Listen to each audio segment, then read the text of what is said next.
So it's best to just, I try to go in and make my own stuff.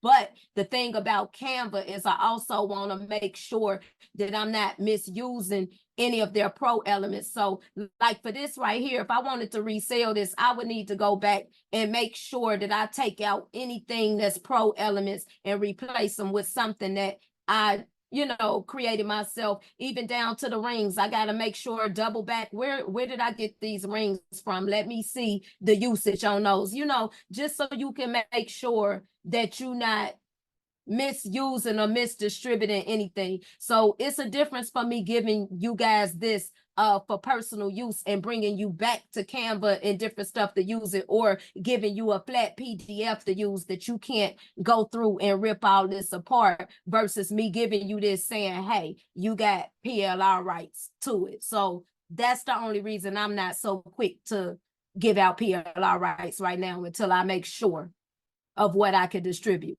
So just being transparent with y'all about that. Go ahead, Pat. Pat. I like the, oh, I'm sorry, it took me a while to get to my mute button. I like okay. The format that you did. And also, I think even seeing you go through the process of how you created and had to tweak it, it was a perfect lesson in what we were talking about earlier, and how to get the GPT to kind of help you. It's almost like doing a flow chart of your processes to decide, okay, is this the way I want to write this before you actually write it? The only other input I was going to put is probably having some, obviously blank areas on there where you can jot. Because I know for me, when I'm thinking of ideas, a lot of times you just jot thoughts,